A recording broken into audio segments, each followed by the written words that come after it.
Good evening. तो इससे पहले जो है मैं आप लोगों को दूसरी अध्याय का क्लास दिया था, ठीक है। तो दूसरी अध्याय जो है वो आप लोग देख चुके होंगे और मेरे ख्याल से समझ गए होंगे, भाग वाले था, है ना।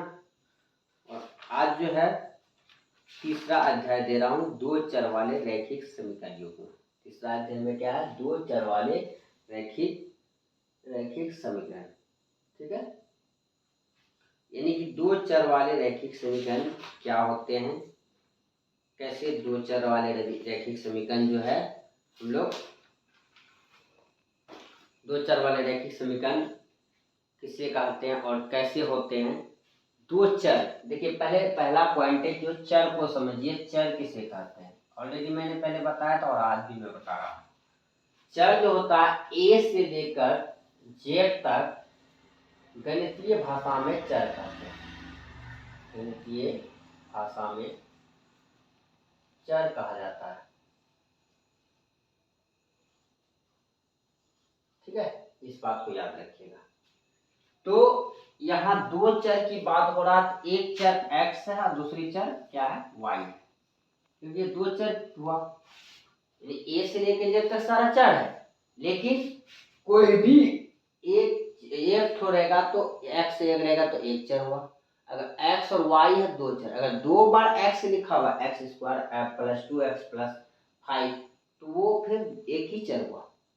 चर का मतलब दूसरी चर पे तब जाएंगे कि x के बदला y आ जाए, z आ जाए, a आ जाए, b आ जाए, कुछ भी आ जाए, तो वो दूसरा चर कहलाएगा। तो यहाँ दो चर की बात कर रहा है। दो चर वाले रैखिक समीकरण ax plus by plus c बराबर 0 का प्रत्येक हल x इस समीकरण को निरूपित करने वाली रेखा के एक बिंदु के संगत होते हैं और विलोमता भी ऐसे होता है। यानी कि जो है एक चर वाले रैखिक समीकरण क्या हुआ, ये हो गया एक चर, ये हो गया दूसरी चर। तो पहला जो चर हुआ x और दूसरा y, तीसरा c जो होता है उसमें चर नहीं, वो अचर पद होता है ना, अचर पद होता है c का प्रत्येक हल x और y, यानी x y चर क्या है यहाँ x y इस समीकरण को निरूपित करने वाली रेखा, यानी ए को चर में नहीं लिया गया, यहाँ a का कोई मान होगा, यानी 2x प्लस 3y प्लस 5 बराबर 0, यानी ये कोई एक मान को आपको रख दिया जाएगा, कहेगा इसको हल कीजिए।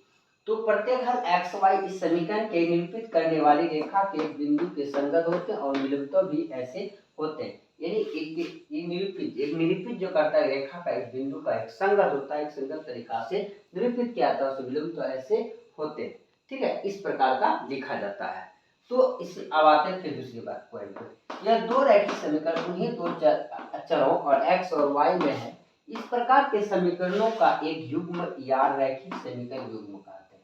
यानी इस प्रकार अगर लिखा हुआ रहेगा 2x प्लस 3y प्लस 5, इस तरह अगर लिखा हुआ रहेगा तो उसको हम कहते हैं एक रैखिक समीकरण युग्म, रैखिक समीकरण युग्म, ठीक। तो आखिर इसमें दो चर वाला रैखिक समीकरण क्यों बोला गया? रैखिक समीकरण इसलिए बोला गया कि एक यहाँ एक घाती हो रैखिक बहुपद, एक घात जिसका घात क्या हो, जिसका घात एक हो उसको एक घाती या रैखिक बहुपद बोला जाता है, रैखिक बहुपद बोला जाता है, ठीक है। याद रखिए, ये भी बात पॉइंट को याद रखिएगा। इसमें देखेंगे x है तो x के पावर एक ही है, x स्क्वायर नहीं है, x क्यूब नहीं है, x पावर 4 नहीं है, ओनली फॉर अकेला वो x है और कितना x है वो लिखा हुआ, x के पावर कुछ भी नहीं रहेगा, तो इसीलिए रैखिक हर जगह लगा के रैखिक से। तो मेरे ख्याल से रैखिक समझ गए होंगे। रैखिक किसे कहते हैं? रैखिक कहते हैं जिसका घात एक हो, ओनली फॉर वन हो, जिसका घात एक हो उसको हम रैखिक बोलते हैं या ये घाती बोलते हैं। तो यहाँ क्या लिखा गया? रैखिक लिखा गया, उसको रैखिक बोला जाता है। यहाँ अगर y भी होगा तो उसका घात कुछ भी नहीं होगा, 5y हो सकता है, 10y हो सकता है, 7y हो सकता है, 25y हो सकता है, लेकिन y के पावर कुछ भी नहीं हो सकता। जिसका पावर कुछ भी नहीं हो तो एक छिपा हुआ वैसे को रैखिक बोला जाता है, एक घातीय, यहाँ रैखिक का प्रयोग किया है। तो आई होप ये समझ गया हमने। तो ये दो, कभी भी इसमें दो समीकरण दिया हुआ रहेगा। पहला रहेगा 2x प्लस 3y प्लस सी 5 यानी कुछ भी एनी परसेंट, इसमें 3x प्लस 2 3y प्लस 5, तो इस प्रकार का बहुपद आपको दिया हुआ रहेगा। तो पहला वाला बहुपद का जो गुणनांक होगा a1 कहलाता है। x का गुणनांक पहला वाला जो है क्या कहलाता है, पहला वाला a1 कहलाता है और दूसरा b1 कहलाता है, तीसरा तीसरा इसमें c1 कहलाता है, यानी अचर पद का c1 में आ जाता है और पहला वाला इसमें जो है y का मान जो है b1 आ जाता है और x का मान a1 आ जाता है। ठीक उसी प्रकार दूसरा समीकरण जब होगा तो दूसरा समीकरण का इसका a1 है तो a2 होगा, इसका b1 है इसका b2 होगा, इसका c1 है तो c2 होगा, यानी कि अचर पद। तो याद रखिएगा पहला का b1, दूसरा b1 a1 b1 c1 और इसी का ठीक x का मान a2, इसका ठीक y का मान b2 और इसका ठीक c का मान c2। That's clear. आगे आते हैं अवरोधी none कन्फोर्टेशंस, none कन्फोर्टेशंस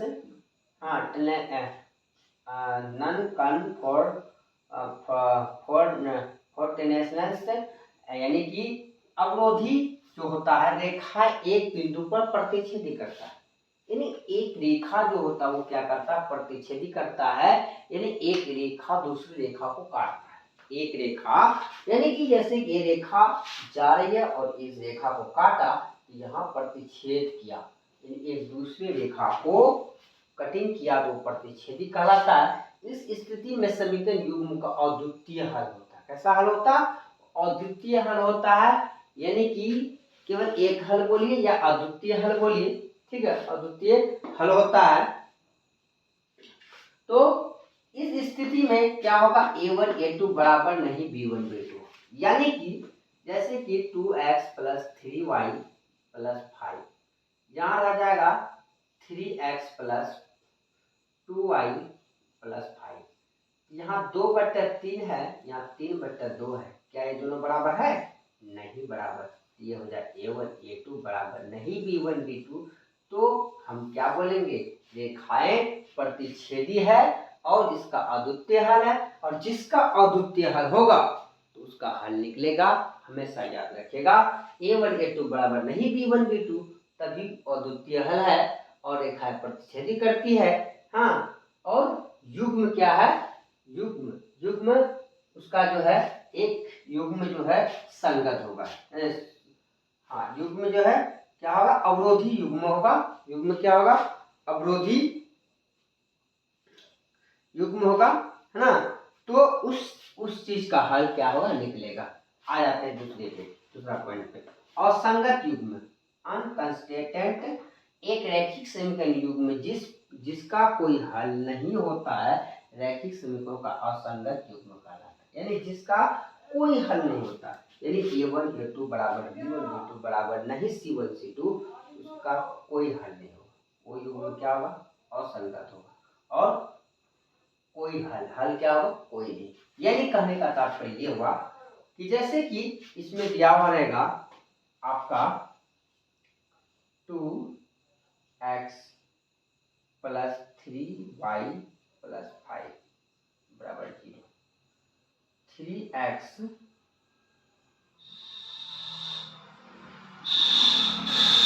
2x plus 3y plus 7 बराबर 0। यहाँ देखिए 2/2 3/3 और 5/7, ये दोनों अगर कटिंग करेंगे तो 1 बराबर 1, ये दोनों बराबर होगा लेकिन ये बराबर नहीं होगा। ये यानी कहने का तात्पर्य हुआ a1 a2 बराबर b1 b2 बराबर c1 c2, यानी a1 a2 बराबर b1 b2 यानी नोट बराबर c1 c2, यानी कि ये बराबर है है ना। A1 A2 बराबर B1 B2 है, लेकिन बराबर नहीं है C1 C2, तो ये क्या है, असंगत युग्म है, यानी कि इसका कोई हल नहीं है। That's clear. आगे नेक्स्ट आते हैं। तो संगत कंस्टेंट एक रैखिक से समीकरण युग्म जिसका हल होता है, इसका हल होगा, इसका यह रैखिक समीकरण युग्म जिसका हल होता है, अपरिमित रूप से अनेक हल होते हैं, रैखिक समीकरण का असंगत युग्म कहलाता है। यानी कि इसका हल होगा A1 A2 बराबर B1 B2 बराबर C1 C2, तीनों होगा, लेकिन अब अनेक हल होगा, बहुत सारे हल इसका निकल जाएगा। जैसे 3x plus 2x plus 5 6x plus 4x plus 10, अब इसको करके देखिए, बराबर 0, 3/6 2/4 5/10 3 दूनी 6 2 दूनी 4 5 दूनी 10, 1/2 बराबर 1/2 बराबर 1/2। ये तीनों क्या है, बराबर है। जब ये तीनों बराबर है तो इसका अनेक हल है, अपरिमित रूप से क्या है, अनेक हल है, और युग्म में इसका संगत होगा। तो आई होप ये पूरे आप समझ गए होंगे कि दो चर वाले रैखिक समीकरण क्या होता है, उसका आपको समझ में आ गया होगा। और इसको कैसे हम A1 किसको कहेंगे, B1 किसको कहेंगे, C1 किसको कहेंगे, और किस किस प्रकार इसको सॉल्व करें।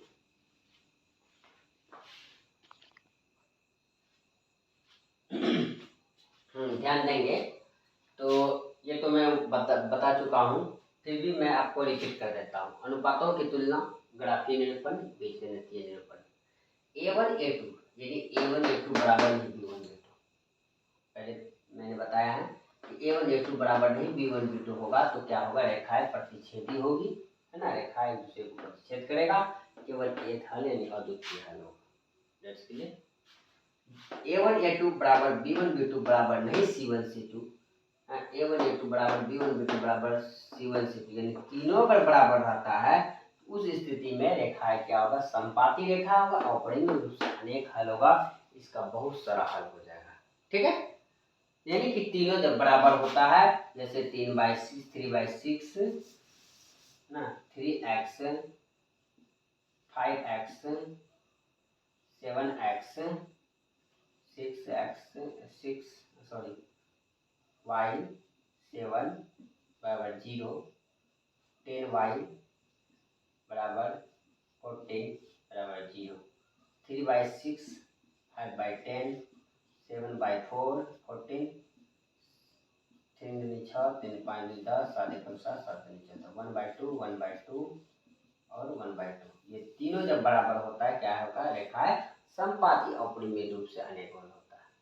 हाँ, जब समांतर रेखाएं कब होगा, जैसे कि 5x प्लस 3y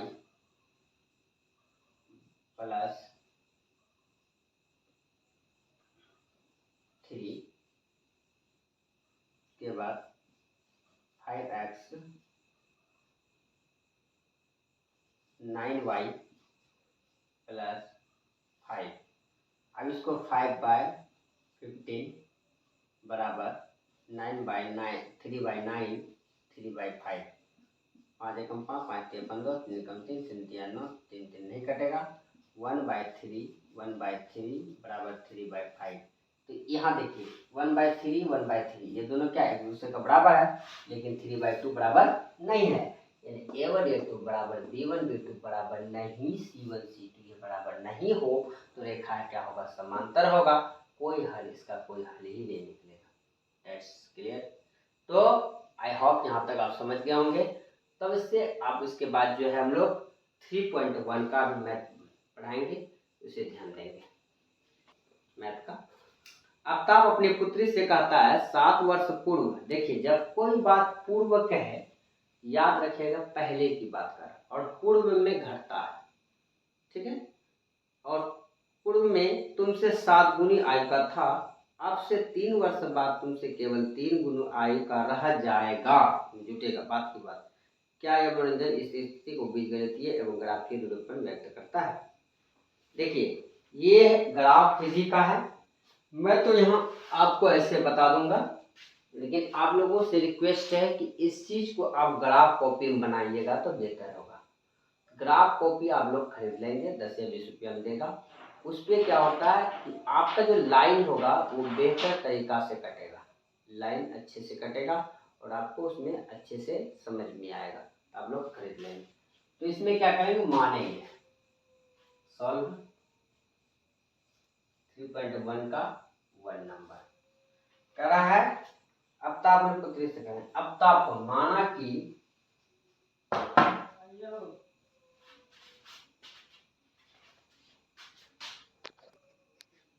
हाँ, माना कि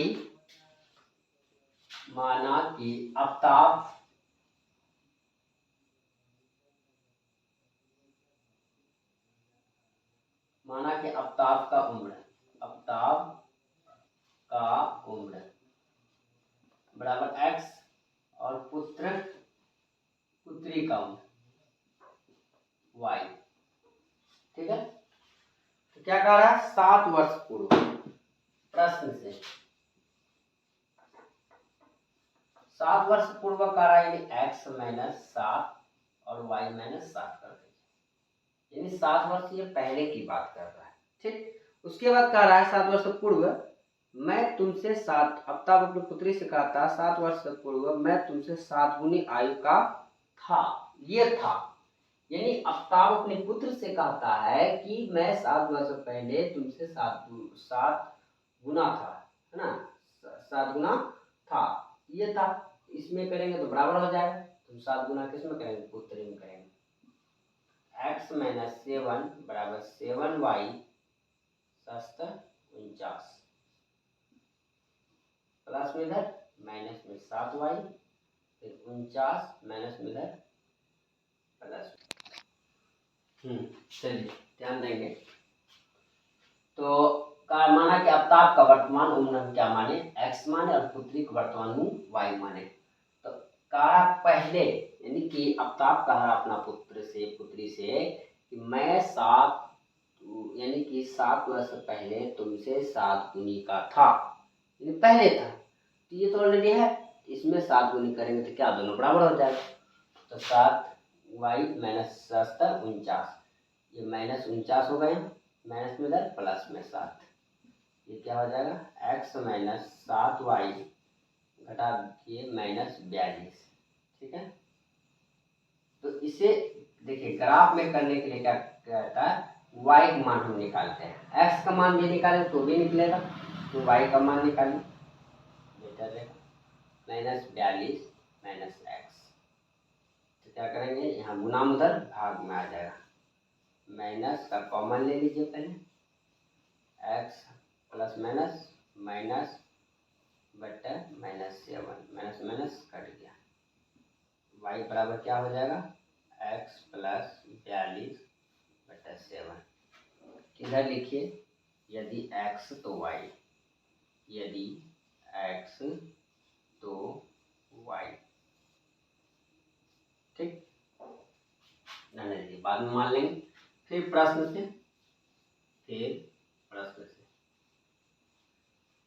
से कह रहा है कि अब से 3 वर्ष बाद मैं तुमसे 3 गुना आयु का रह जाऊंगा, 3 वर्ष बाद, यानी कि जो है x प्लस बाद कह रहा तो बाद में जुड़ता है और y प्लस 3, यानी मैं तुमसे 3 वर्ष का रह जाऊंगा, ये रह जाएगा, इसमें इसी में होगा 3 गुना, x plus 3y 9 x plus 3y sorry plus उधर माइनस में माइनस 3y बराबर 9 माइनस 3, x माइनस 3y बराबर 6 प्लस उधर माइनस में 3y 6 माइनस क्या हो जाएगा x,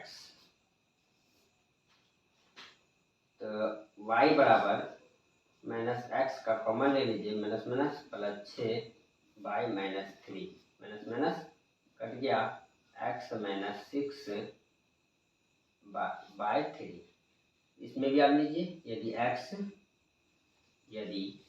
x तो वाई।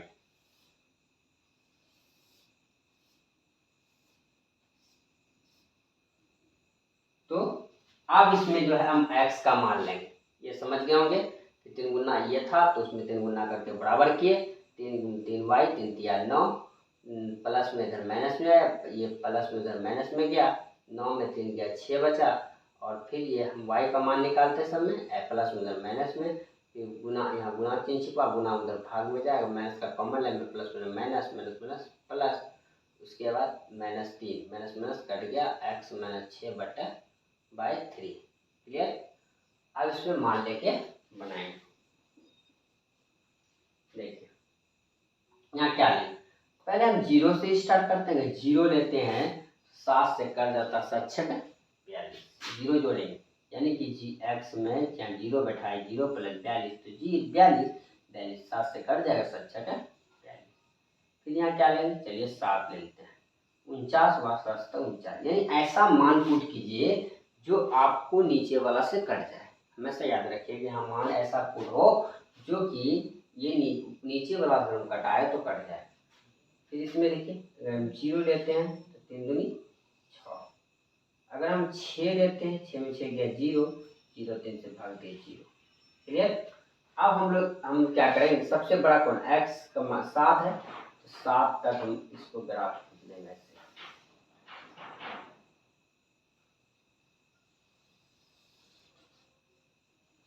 यहाँ 0 होगा, ये y होगा, यहाँ y डॉट हो जाएगा, x होगा, यहाँ x डॉट होगा, 1 2 3 4 5 6 7, 1 2 3 4 5 6 7, 1 -1 -2 -3 -4 -5 -6 -7, -1 -2 -3 -4 -5 -6 -7।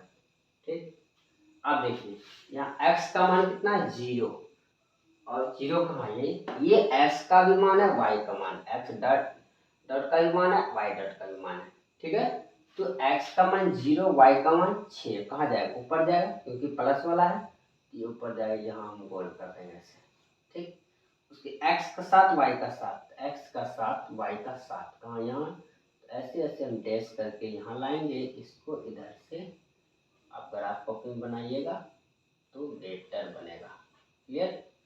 उसके बाद देखिए फिर x का 0 y का 2, x का 0 y का 2, सॉरी 3 दूनी 6, यानी कि -2 आ जाएगा। इसको मान बैठाएंगे 0 -6 बटा 3, तो -6 3 दूनी 6, -2 आ जाएगा। ठीक है, तो -2, x का 0 y का -2 कहाँ आ जाएगा, यहाँ आ जाए, यहाँ देखिए। क्लियर। x का 6 y का 0, x का 6, x प्लस में, हाँ x का 6 y का 0, तो क्या होगा, यही कट जाएगा, x का 6 y का 0 यही कट जाएगा। ठीक, तो आप जो है इसको क्या करते हैं, कटाते हैं, 1/1 2 x कट किया, a1 a2 बराबर नहीं, a1 से 1/3 बराबर नहीं होगा। ठीक, तो हम इस प्रकार इसको कटा देते हैं।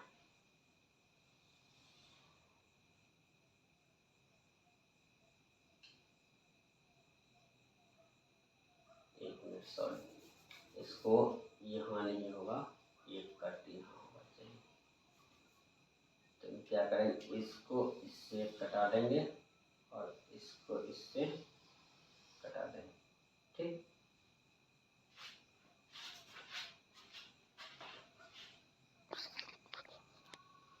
तो ध्यान देंगे, इसमें सिर्फ आपको इसको कटिंग करने का आता था और ग्राफ में इसको सेट करने का, इसका मान नहीं मांग रहा था, तो हम मान क्यों निकाले, सिर्फ इसको बना दीजिएगा, बनाने के बाद ग्राफ में सेट कर दीजिएगा और आपको ये हिसाब जब भी पूछेगा भाई याद रखिएगा 3 नंबर या 5 नंबर का जरूर पूछेगा। ठीक है, अगर आप ग्राफ सीख लेते तो आपके हाथों में मुट्ठी में 5 नंबर है, 5 नंबर का पूछता है, ये निश्चित है ग्राफ 5 नंबर का पूछता है। तो ग्राफ को अच्छी तरीके से समझिए। देखिए ग्राफ में कुछ नहीं है, सिर्फ समीकरण सॉल्व करना सीख जाइए, मान बैठाना सीख जाइए, और ग्राफ खींचना तो आसान है, ऊपर दीजिए उसको मिला दीजिए और बिंदु बिंदु मिला के काट कर दीजिए, कुछ भी नहीं है, डेट्स क्लियर। तो फिर आगे देखते हैं। चलिए इसको अगर आप लोग नहीं उतारे हैं तो हम साइड हो गए, आप उतार लीजिए अच्छी तरीका से। ठीक है,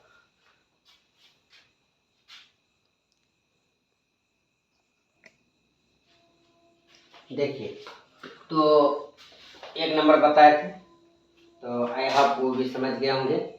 तो आज फिर जो है आपको दूसरा नंबर बता रहा है। देखिए दूसरा नंबर कह रहा है क्रिकेट टीम के एक कोच ने 3900 रुपये में 3 बल्ले तथा 6 गेंद खरीदी। बाद में उसने एक बल्ला और तथा उसी 3 गेंद को 1300 रुपये में खरीदा। इस स्थिति को बीजगणित ज्यामिति तथा ज्यामिति रूपों से व्यक्त कीजिए। देखिए मान लेंगे क्रिकेट टीम में, माना कि दूसरा नंबर है, माना कि क्रिकेट टीम में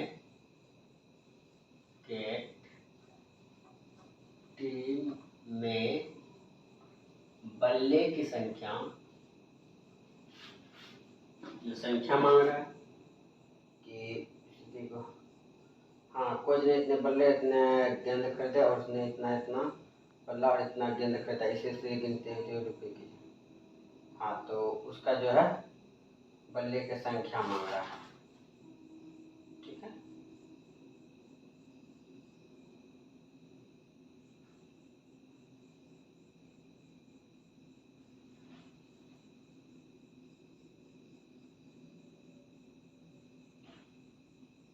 रुपया दिया हो तो रुपये, यानी कि माना कि क्रिकेट टीम में एक बल्ले की कीमत, एक बल्ले का कीमत, कीमत दिया इतना रुपये कीमत का रहा, एक बल्ले का कीमत, बल्ले का एक बल्ले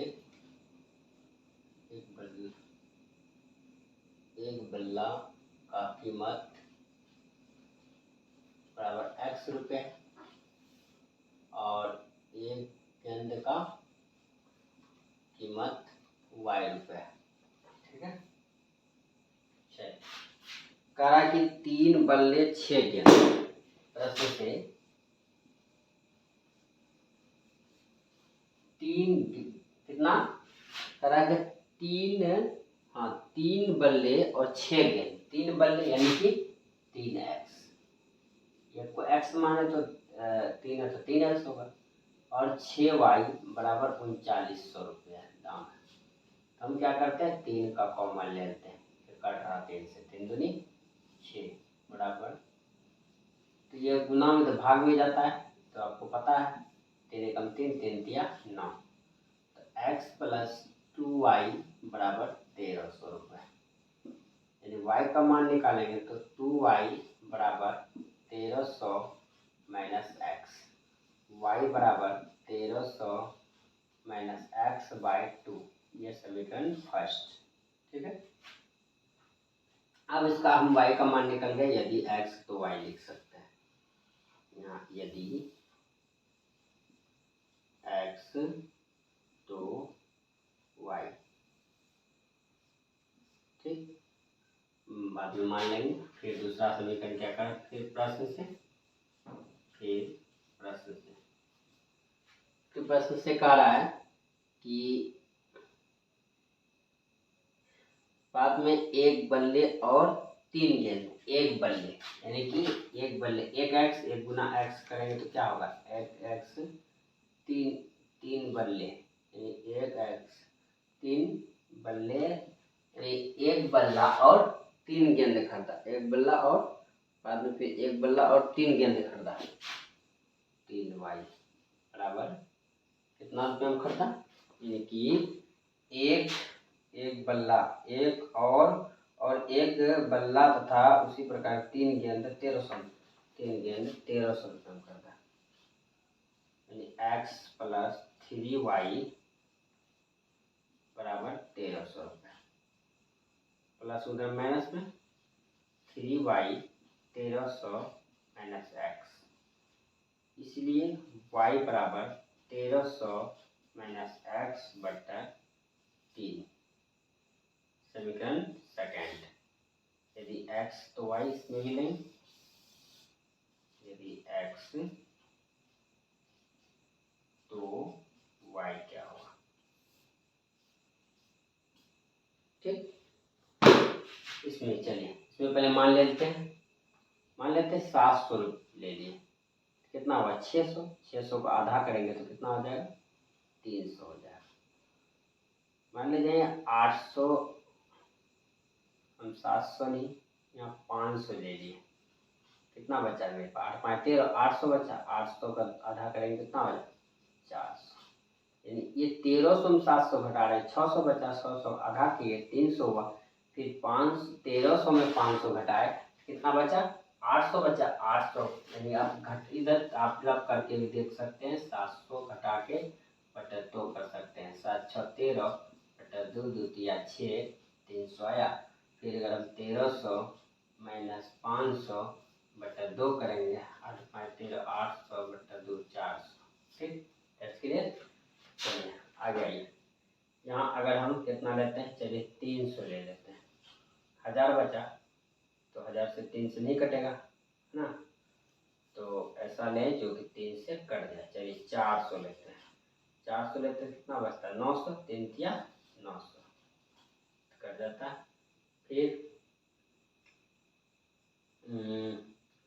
700 लेते हैं, 7 6 13 600, 3 दूनी 600 200 कट गया, दैट्स क्लियर। चलिए कट गया, तो आप इसका हम ग्राफ खींच लें। देखिए यहाँ 100 का टारगेट है तो 100 का टारगेट लेके चले, कहाँ तक 700 तक, 700 तक है, इसमें 100 का अंतराल लेना, 100 200 300 400 500 600 700, ये वाई डॉट, ये वाई सॉरी, ये वाई डॉट, ये एक्स डॉट, एक्स डॉट कहाँ होगा, माइनस जिधर उधर डॉट लगेगा और इसमें प्लस में डॉट नहीं लगेगा। 100 200 300 400 500 600 700, minus 100 minus 200 minus 300 minus 400 minus 500। देखिए इसमें नहीं है मान, इसमें माइनस में नहीं है तो कुछ कम हो दीजिएगा चलेगा, यहाँ 0 है, 200 300 400, ठीक है। अब मिलान कर लीजिए, देखिए पहला कह रहा है कि x का 700, x का 700 यहाँ है और y 300, तो y 300 यहाँ है, इसको ऐसे ले जाइए और ये 700 में जाके मिला दीजिए। फिर x का कितना 500 और 400, x का 500 x का 500, तो x का 500 यहाँ हुआ, सॉरी यहाँ x का y का 300, x का 700, ठीक, x का 500 कहाँ यहाँ है, y का कितना कह रहा है, y का 400, तो जाइए इधर 400 पे आइए यहाँ और ये यहाँ मिला दीजिए, ठीक। उसके बाद x का 400 y का 300, x का 400 y का 300 इसमें मिलेगा, इससे सीधा जाइए इसमें मिला दीजिए, ठीक है। उसके बाद x का 700 y का 200, x का 700 y का 200 यहाँ मिलेगा। तो इसमें A1 करके देखिए कि एक एक मिल रहा है, तो A1 A2 B1 B2, तो यहाँ 600 300 3 वाई में कितना था 200, तो 3 3 दूनी 6,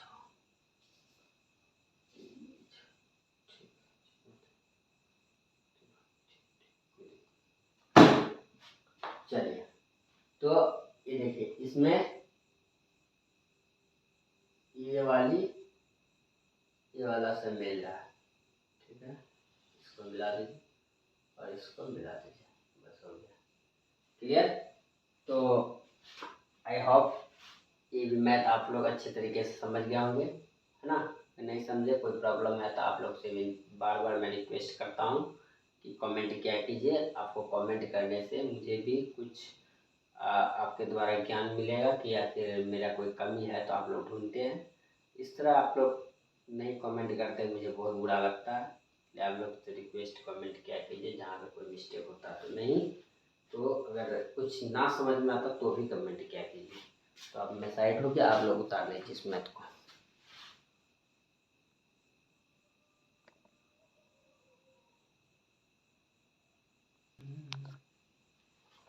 चलिए देखिए, तीसरा नंबर का रहा है कि 2 केजी सेब और 1 केजी अंगूर का मूल्य 160 रुपया है। ठीक है? तो और 1 महीने बाद 4 केजी सेब और 2 केजी अंगूर का मूल्य 300 रुपया हो जाता है। तो इसको बीजगणितीय ज्यामितीय निरूपण से व्यक्त कीजिए। ठीक है? चलिए कोई बात नहीं, मान लेंगे। तीसरा नंबर, माना कि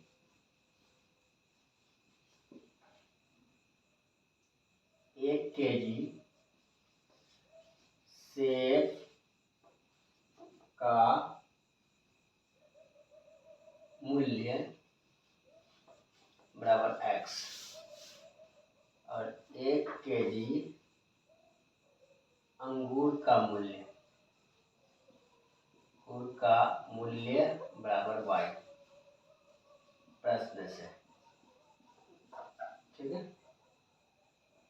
2 केजी सेब यानी कि 2 केजी 2x, 2 केजी सेब का अर्थ क्या हो जाएगा 2x प्लस 1 केजी अंगूर यानी कि 1y, 1y बोलिए, 1 गुना y करें y ही होगा, बराबर कितना है 160 रुपये।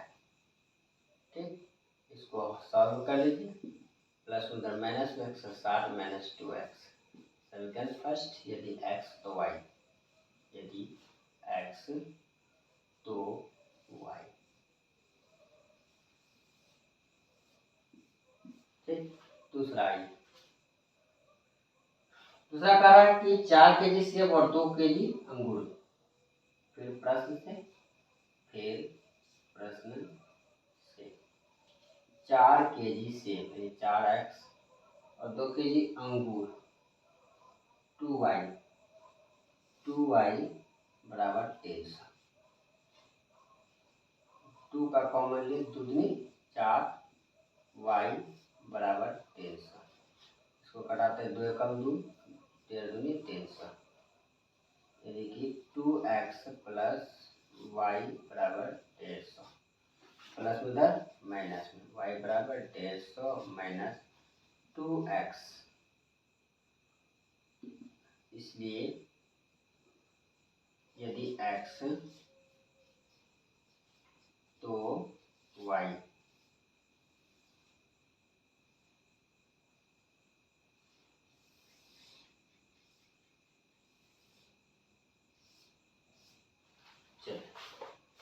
फिर इसमें मान लेते हैं कि 500 लिए, सॉरी 50 लिए, 50 लिए 100 हुआ, 160 में अगर 100 घटता है तो कितना बचता है मेरे पास 160 में 60 का बचता है। ठीक है, अगर 60 लेते हैं 120 होता है, 120 में अगर घटाते हैं 60 140 होता है, सॉरी 60 120, 120 में 160 में 120 घटता है तो कितना हो जाता है, तो 120 घटता है 40 बचता है।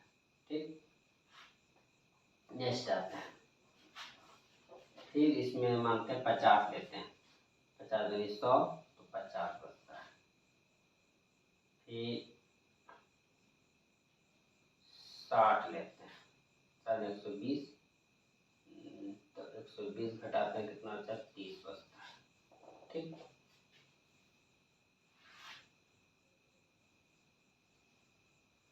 चलिए ऐसे भी यहाँ देखिए a1 a2 बराबर नहीं, b1 b1 बराबर नहीं, c1 c2, ये दोनों तो बराबर है और ये बराबर, ये अप्रमित रूप से कोई हल नहीं है इसका, फिर भी ग्राफ में सेट करने का था, ग्राफ में सेट कर दीजिए, बस बात खत्म।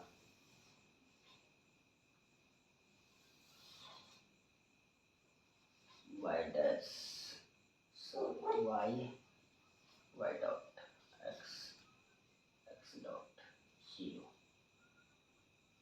10 का अंतर लेते, 10 20 30 40 50 60 60 तक है। चलिए तो थोड़ा दूर में ले लीजिए 60।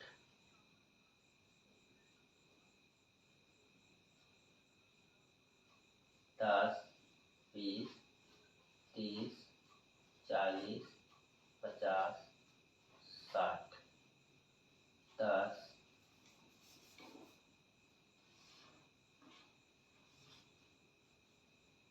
20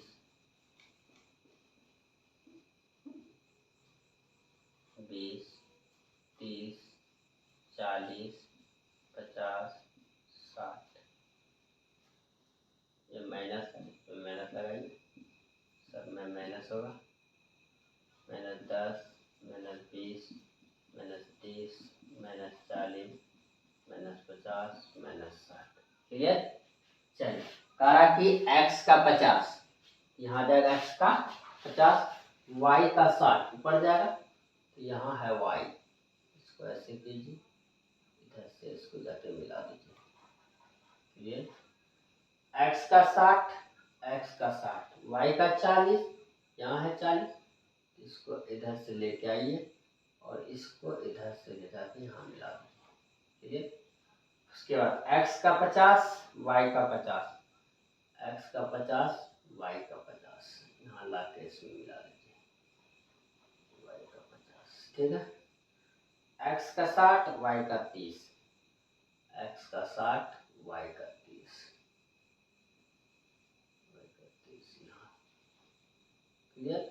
इन अपरिमित रूप से कोई हल नहीं है, तो इसका कुछ नहीं होगा, इसको इससे मिला दिया, इसको इससे मिला दिया। चलिए, तो आई होप ईवी क्लास आप समझ गए होंगे। तो मैं साइड हो गया हूँ, आप लोग इसको उतार लीजिए। और देखिए, ग्राफ में सिर्फ आप समीकरण को सॉल्व करना अगर सीख जाते हैं तो ग्राफ में कुछ रखा हुआ नहीं है। ग्राफ बहुत ही आसान है, सिर्फ आप जो है समीकरण को सॉल्व करने सीख जाइए। इस समीकरण को कैसे सॉल्व करेंगे, समीकरण कैसे सॉल्व किया जाता है, किस प्रकार क्या कहा समीकरण। इसी मैथ में 1 kg सेब का मान लिए, 2 kg सेब का मान लिए, 1 kg अंगूर का मान लिए y, तो जितना है 2 kg का रहा था 2x हो जाएगा, फिर अगर वह अंगूर जितना का रहा उतना y हो जाएगा। उसके बाद दोनों का मूल्य जोड़ने कहा रहा था जुटेगा, और बराबर में जितना कहा रहा है जितना मूल्य वो लिखेंगे इस प्रकार। और ये प्लस y का मान निकालने के प्लस माइनस में करेंगे, फिर बाद में मान ये खुद से लेने की मर्जी है, 50 लीजिए, 60 लीजिए, 20 लीजिए, 30 लीजिए, जो भी लीजिए वो आप पर डिपेंड है। हम यहाँ अगर 30 भी लेते तो भी निकलता, आप यहाँ 100 के लेके बनाते तो भी निकलता, माइनस में जाता है ना। तो उस चीज़ के लिए ये नहीं सोचना है कि हम 50 लिए तो आप भी 50 या आपने हम 60 ले गए, गलत हो गया, नहीं, कुछ गलत नहीं हुआ। आप मान अगर सही पुट कर रहे हैं तो आपका सही है, आपका मैथ गलत कभी नहीं हो सकता। सिर्फ आप मान को जो पुट कीजिए, तो मान पुट करने के लिए सीखिए, मान कैसे पुट किया था और कैसे इसको सॉल्व करते। जैसे 160 था तो हमने 160 मैंने यहाँ 50 गुना 50 दूनी 100 किए, 160 में 100 घटा 60, तब ये 60 लाए। फिर यहाँ ला 60 लिखे तो यहाँ 160 माइनस 50, 60 दूनी 120, 160 माइनस 120, तब आया 40, तब ये 40 यहाँ से प्राप्त हुआ। तो इसी प्रकार हर जगह जो है हमने खुद से सॉल्व करना सीखा कि कैसे सॉल्व करते हैं, वहाँ करने की कोई जरूरी, यहाँ भी बैठा प्रश्न कर ले, बस 100 में घट गया 50 बचा। अगर आप नहीं जानते, आपको नहीं समझ में आता, तो आप गुना करके देख लीजिए साइड में, कोई दिक्कत नहीं, आपको जैसे समझ में आता वैसे समझिए। तो देखिए स्टूडेंट, तो ये भी आई होप ये समझ गए होंगे। तो मेरे ख्याल से आपको अगर समझ में नहीं आता कमेंट क्या कीजिए, और प्लस इस मैथ को जो है रिवीजन क्या कीजिए, बार बार जो है रिवीजन कीजिए, जितना रिवीजन करेंगे उतना आपका मजबूत होता जाएगा। ठीक है, तो मैं इन्हीं के साथ पूर्ण विराम देता हूँ, अपनी क्लास को आपसे विदा लेना चाहता हूँ। फिर अगले दिन अगले चैप्टर अगले उमंग और ताजगी के साथ आप लोग के साथ मैं आऊँगा दूसरी क्लास लेके।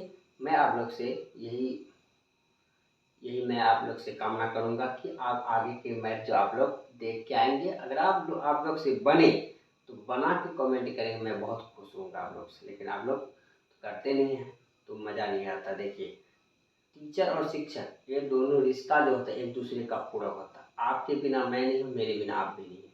तो आप जो है उस चीज़ को खुद से अगर बना के मुझे भेजते हैं तो बड़ा मज़ा आता है, मुझे भी होगा। नहीं, आप लोग गलत ही भेजिए ना, कोई दिक्कत नहीं है। ज़रूरी नहीं है हर चीज़ सही होता है। मानव एक गलतियों का पुतला है, जब तक वो गलती नहीं करेगा तो सही करेगा कैसे। तो आप गलती ही भेजिए, कोशिश तो किया आप ना, तो भेजिए। इससे आपको भी जो है मज़ा आएगा और आपको भी हिम्मत तो आएगी। आज गलत कल सही हो जाएगा।